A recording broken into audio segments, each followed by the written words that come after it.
Oh, goody. All right, what's going on, everybody? Zombies here again, and today we're back with another Marvel Snap video.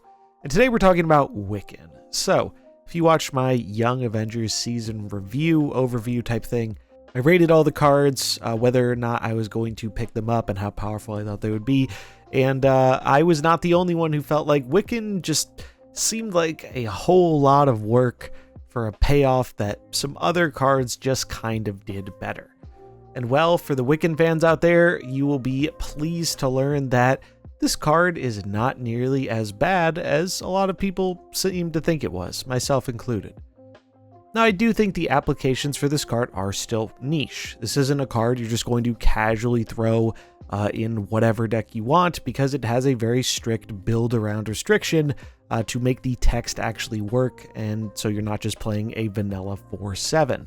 And that restriction is a big part of why a lot of people didn't really have a lot of confidence in this card, because you have to build your deck in a rather specific way in order to consistently be able to be using all your energy every turn so his effect activates. And for a lot of decks, the juice just isn't worth the squeeze there. You either have to run Quicksilver Domino for those first 2 turns to get those guaranteed curve outs, which, I mean, with some locations won't even be guaranteed curve outs even for Wiccan, if something messes with the energy or the cost. But you're also playing really bad cards then, and I've tried them, I've seen others try them. Please do not put those cards in your deck if your goal is to win games. Wiccan does not make them worth it.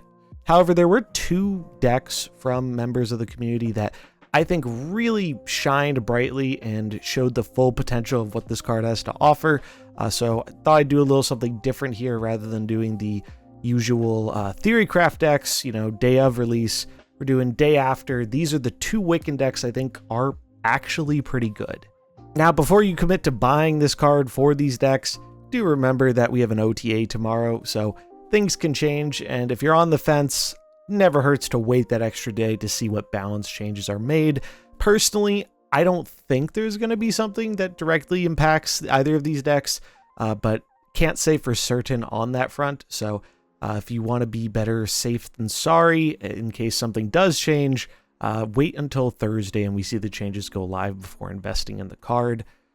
But yeah, it turns out playing a pretty well-statted body that gets you an additional 2 energy for the remaining turns of the game is pretty strong if it can be enabled consistently. And the decks I'm going to showcase here seem to be able to do that well. One other thing I want to mention before we showcase the decks and talk about how they work is the fact that the main cards for these archetypes, Loki and Pixie, are in Spotlight caches with Wiccan this week. So if you're someone who's missing 2 out of 3 or all 3 of these cards, and these decks interest you and seem fun, yeah, this seems like a really, really good Spotlight week. It can be kind of hit or miss whether or not cards are working well together, but I think both Pixie and Loki are very, very strong enablers for a card like Wiccan, so getting them all at the same time is a nice bonus. The first deck here is Loki Wiccan, and this deck is a monster. So many people, myself included, thought Loki was really kind of dead outside of Arsham after we got the news of his last rework. But it turns out he is alive and well and even probably thriving after players have had a little bit more time to get used to how the new card works. He's really, really strong, and truthfully, I will not be surprised if this card actually does end up eating a more legitimate nerf, either in the form of no longer getting to draw a card or bumping him back to that 4 cost. Because the power of this card right now is just incredibly silly. This one comes from KMBest. Watched him brew this one up on stream. He had a lot of success with it. I'm sure he's going to put out a video talking about it and doing some gameplay with it. So if you want to actually see it in motion, definitely check him out. I'm sure most of you watching this probably are familiar with him already, but I did want to give credit for the deck here. He ran Enchantress as the 12th card over Gwenpool. I swapped out 1 card in both of these decks because, as everyone who's ever played a card game knows, once you change 1 card, it is clearly your own original deck. That's just how it works. But no, I just wasn't seeing as much ongoing stuff, so I opted to make a swap there in Gwenpool. What I like about Gwenpool in terms of what she brings to the table is just more unpredictable power output. Loki already makes it kind of tough for your opponent to realistically predict your outcomes. Wiccan makes it harder because you have more energy in combination with your energy cheat. And then when you add Gwenpool into that mix, it is just way too much for people to realistically calculate, which can be very beneficial for gaining more cubes. The thing about this deck is it gets around one of the big issues I saw with Wiccan, which was you have to build your deck in a weird way where you have to have all these like cheaper cards so you curve out, but you also need your payoff so you can make use of the energy. And it turns out Loki solves that issue very well because he's drawing you a card, he's getting you these cost reduced cards, and in combination with Loki, we're running so many generators that also help us fill out that curve so Wiccan is online, while giving us more cards to take advantage of playing that excess energy. It just works really, really well. I think out of all the decks I've seen and tried, this one is far and away the most consistent at being able to just get Wiccan online as soon as you're able to play him. We have a lot of card generators in this deck, which also justifies our inclusion of the collector. It's actually a funny little bug right now where the first draw off of Loki triggers the collector. It's not supposed to do that, but it does. So if you're wondering why that happens, I don't know, but they're looking into fixing it. But in general, the collector has been fairly strong just because we have so much generation here. Maria Hill helps us curve out with Wiccan. The 2-drop can be good, pumps the collector. Snowguard, similar reasoning. Just a 1-drop that can fill out the curve, gives us 3s in case we don't get our Loki or our Coulson, or we don't have a combination of 2s and 1s we can play on 3. Snowguard just guarantees we're going to have that beast, so that way we can get Wiccan out on 4 while he's still active. Also really good against bad locations that normally I think would be rather rough for this deck, like things that close down locations, the swap hands ones, magic decks. Snowguard just provides a lot of added utility here. Kate Bishop, Hawkeye for more card generation, just more cheap things we can play, helps fill out our curve for Wiccan, just good stuff in general. Kitty has nice Angela synergy. She helps us against Clog, as I do think Clog can be a little trickier for this deck since we aren't running any movers, so Kitty kind of helps us out with that while enabling Wiccan herself.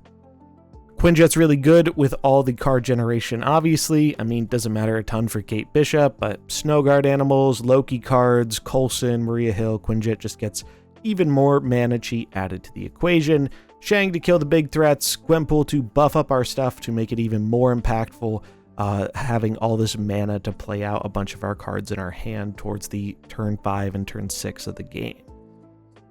And yeah, if I've learned anything from playing this deck and watching others play it, it's that playing Loki on 3 into Wiccan on 4, I think is one of the most messed up plays I've seen in Marvel Snap in a while, and it really makes you feel kind of like you're playing Arsham at home without all of the random garbage in your deck. So yeah, big ups to KM for this build. I'll have a link in the description below crediting both the people who came up with these decks. Highly recommend checking them out. Next up is a Wixie, so Pixie Wiccan. This is a pretty neat idea.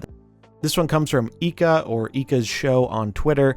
I'm mostly familiar with them through Twitter, but I believe they do also stream on occasion. Again, links will be down below. Definitely check them out. But this deck is really, really cool. I did make a 1-card swap here as well, opting for Snowguard over Spider-Ham.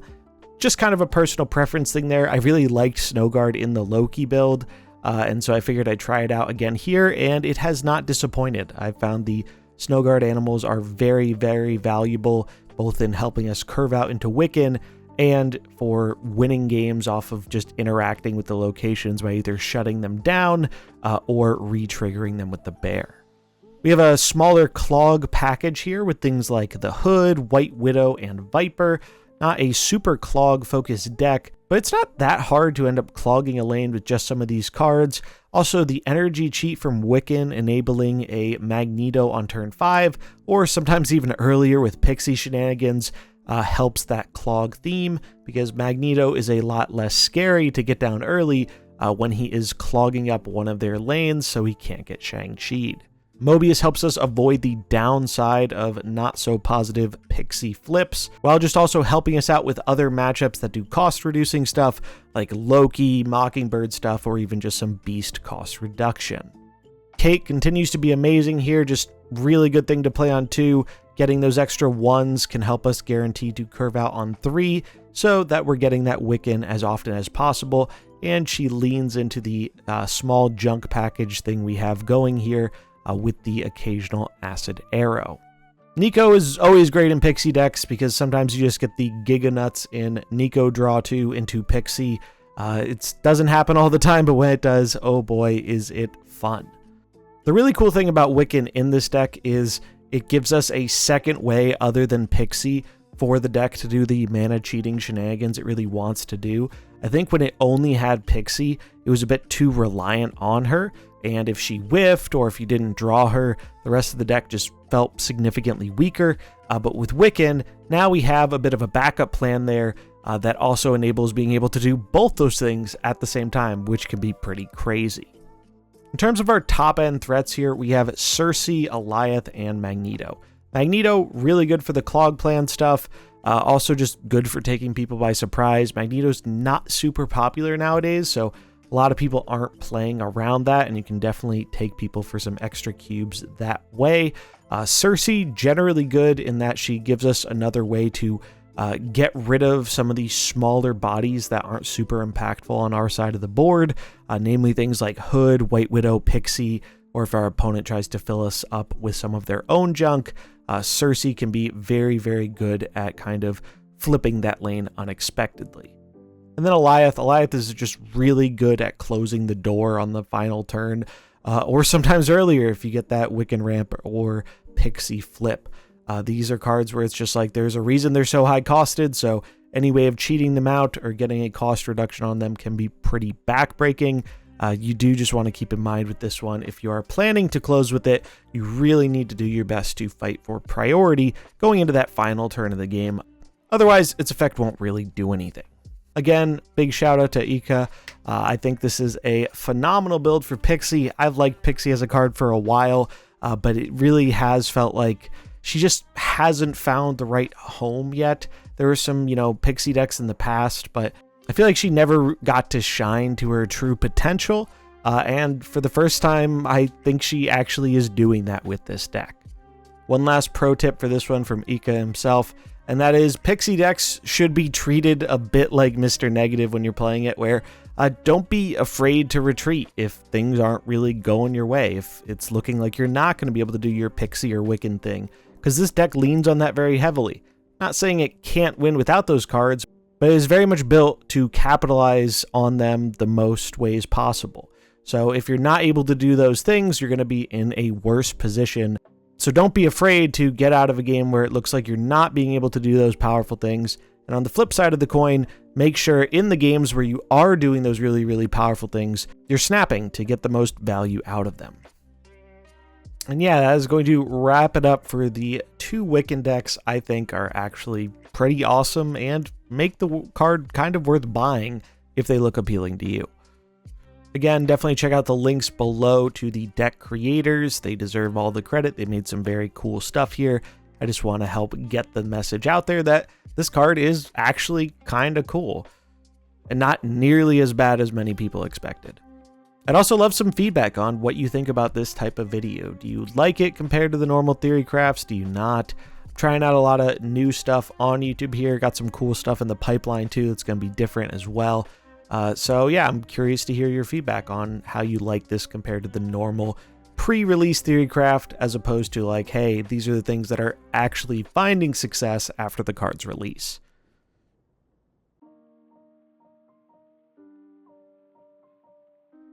And keep an eye out for some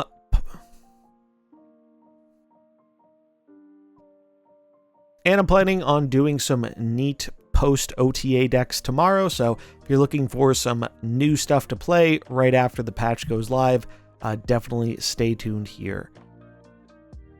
And if you enjoyed it, remember to like and subscribe, and I'll catch you in the next one. Peace.